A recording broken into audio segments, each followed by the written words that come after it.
ouvintes, me chamo Mariana, sou estudante do sexto semestre da Faculdade de Medicina da Universidade Federal do Ceará, integrante do GION, Grupo de Educação e Estudos Oncológicos. Olá, ouvintes, me chamo Letícia, sou do quinto semestre da Faculdade de Medicina da Universidade Federal do Ceará e também sou integrante do GION. Hoje, eu e minha colega Mariana iremos conversar sobre o papel do médico patologista no diagnóstico oncológico, com a patologista Diane Isabelle Magno Cavalcante. Primeiramente, vamos conhecer um pouco da nossa convidada.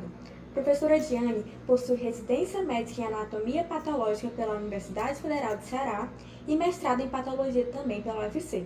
Atualmente é médica patologista da EBSER e professora assistente do Departamento de Patologia e Medicina Legal da Faculdade de Medicina da UFC. Primeiramente, doutora, gostaríamos de agradecer por aceitar o nosso convite. Oi meninas, eu que agradeço, para falar um pouco da patologia, que é muito importante e é uma parceira fundamental da oncologia. Isso, doutora. Doutora, como sabemos muito bem, por estarmos no ambiente médico, a patologia é de extrema importância para o diagnóstico e precisão em oncologia, o que ajudará a conduzir o tratamento do paciente. Entretanto, embora sua grande importância, essa especialidade médica ainda é muito desconhecida pela população em geral. Dessa forma, a senhora poderia nos dizer quais são as atribuições do médico patologista? Mariana, você tem razão. Realmente, poucas pessoas leigas conhecem a patologia e até mesmo alguns médicos não têm noção do nosso trabalho, do que a gente faz no nosso dia a dia. Bom, então a patologia ela tem duas grandes linhas, A principal delas, que é a diagnóstica em peças operatórias, então de biópsia, que a gente faz diversos diagnósticos, não só oncológicos, mas também de doenças infecciosas, de dermatites, mas o nosso carro-chefe que realmente são as neoplasias.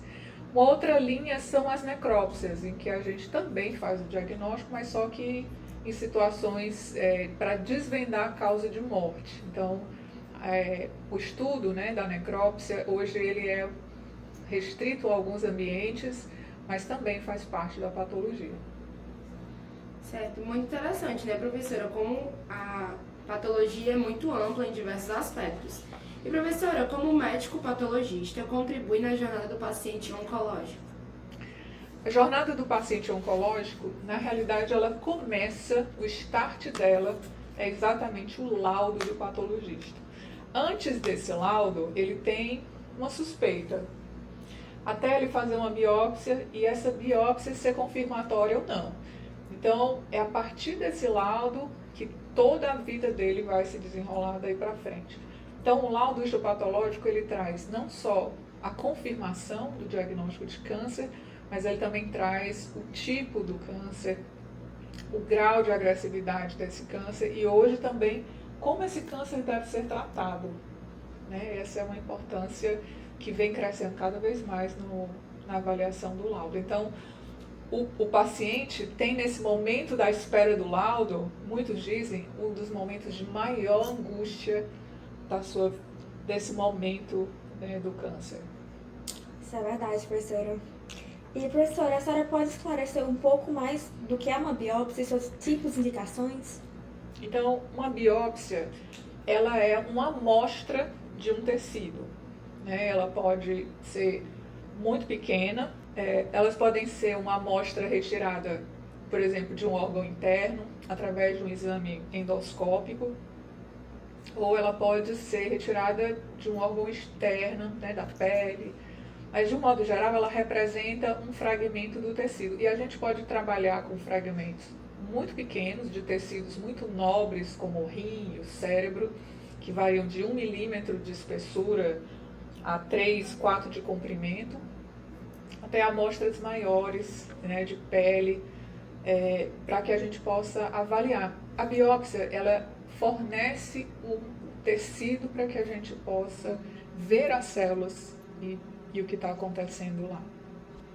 Certo. Doutora, a senhora falou um pouquinho sobre as biópsias agora e sobre os laudos histopatológicos. Eles costumam apresentar duas estruturas principais, a macroscopia e a microscopia.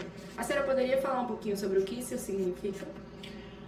A macroscopia, então o laudo da patologia, ele tem o diagnóstico escrito, que muitas vezes é o mais importante, né? O paciente, muitas vezes o médico vai direto para diagnóstico e vê o que está escrito, mas ele tem partes importantes que são fundamentais.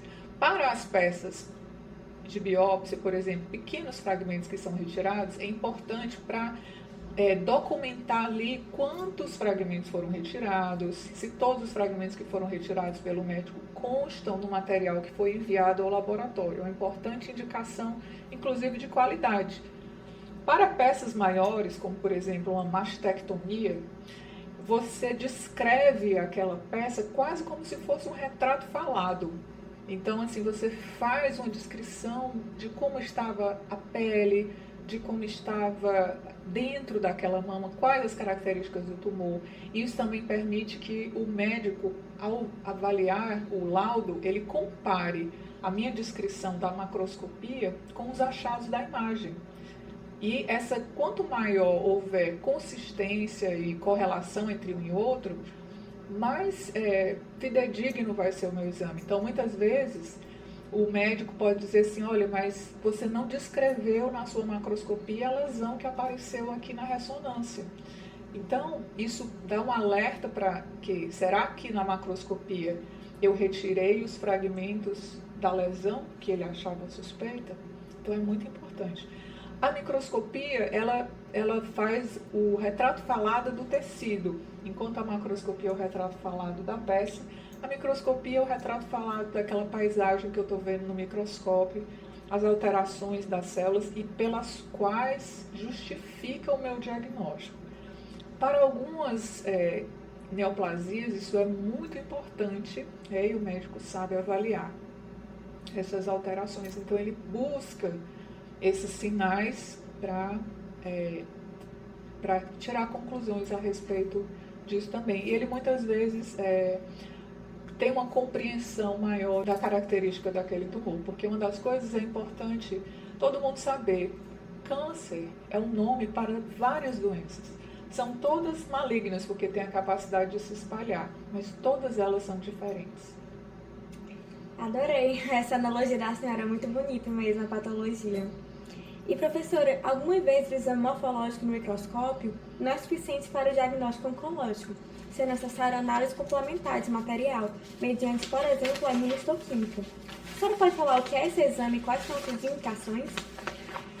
Sim, a imunistoquímica ela é um exame que avalia, por exemplo, coisas que vão além da morfologia. O que é isso? Que a gente pode detectar através de anticorpos que marcam características específicas de uma célula. Por exemplo, eu tive um caso agora bem recente que eu vou usar como exemplo, um tumor, uma lesão em uma mama em que foi feita uma biópsia, que a gente chama de core biopsy, e as características morfológicas dessas células não me permitiam dizer se era uma célula de origem epitelial, se era uma célula de origem histiocitária, se era uma célula de origem mesenquimal. Então, quando você complementa isso com a imunistoquímica, então você bota um marcador para células epiteliais, um marcador para células mesenquimais, isso me permite ir além da morfologia. Então, é isso que a imunistoquímica faz. Para determinadas situações, ela vai mais além. Por exemplo, no tumor de mama, é muito importante saber se esse tumor de mama expressa ou não os receptores de estrógeno, porque isso vai conduzir a terapia desse paciente. Então, a gente coloca um anticorpo que marca os receptores de estrógeno e vê se naquele tumor a expressão desse receptor de estrógeno. Se tiver, então esse tumor ele vai responder às medicações que bloqueiam os níveis estrogênicos, né? Então, a imunistoquímica também ela serve para diagnóstico e para definir muito hoje tratamento. É fundamental, a gente não vive mais na patologia sem imunistoquímica. É realmente muito importante mesmo a imunistoquímica, a gente observa também nas consultas e tudo mais. Doutora, o que são os fatores pré-analíticos e como eles podem interferir na análise do material biopsiado? Bom, para todo o exame laboratorial, né, os fatores pré-analíticos eles são fundamentais. para os pacientes, de um modo geral, entenderem, quando eles vão fazer um exame de sangue e existe lá dosagem da glicemia de jejum, se ele tiver alimentado, é um fator pré-analítico que vai impedir que ele faça esse exame, porque ele se alimentou, então pode dar um falso positivo, né? Ele pode estar com a glicemia lá em cima. Então, por isso é que se pergunta sempre. Na patologia, também pode afetar. Então, uma das coisas fundamentais para que na análise que eu estou vendo a célula, essa célula tem que estar íntegra, ela tem que estar intacta. A partir do momento em que você tira um órgão ou um pedaço de tecido, que é uma biópsia de um paciente, esse tecido ele já começa a sofrer um processo de desintegração natural. Essa célula tende a morrer, que a gente chama de autólise.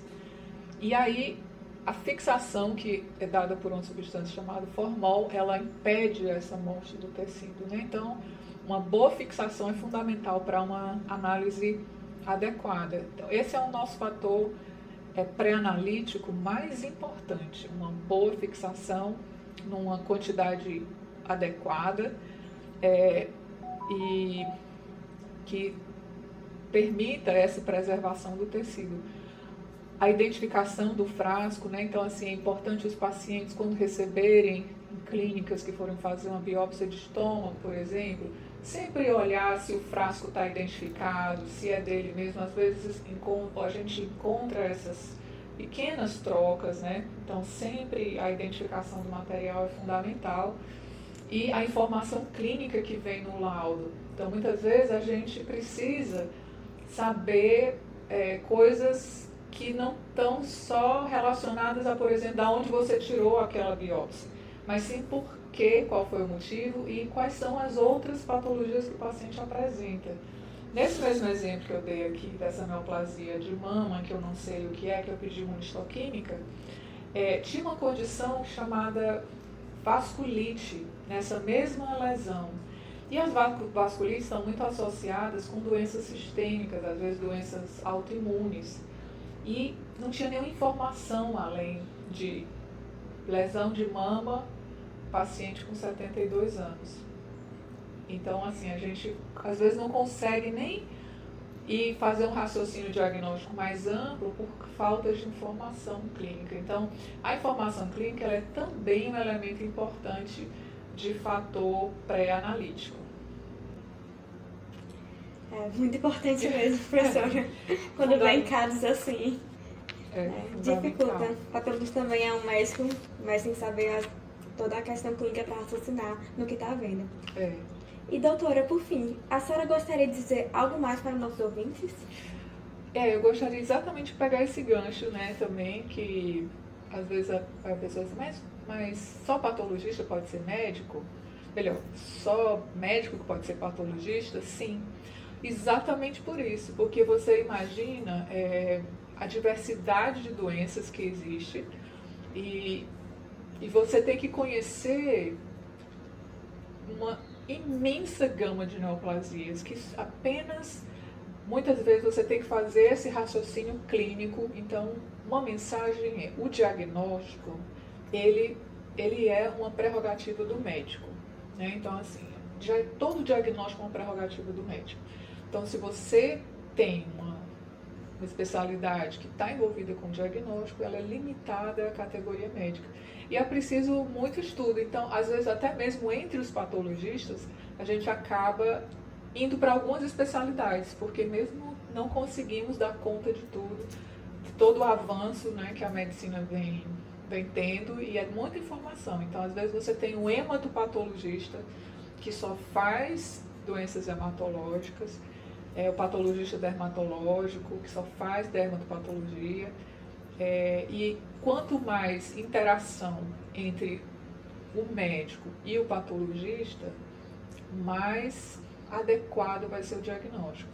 Muitas vezes a população não conhece o seu patologista, mas é importante que o patologista conheça o médico da paciente e tenha interação. E é possível também chegar e conversar com o patologista para explicar questões muito específicas que às vezes até alguns médicos não entendem, porque a patologia é uma especialidade muito científica e muitas vezes ela está na frente, tem informações que ainda não chegaram para todo mundo. Muito interessante, professora. Realmente muito importante a função do médico patologista em todo esse processo, né?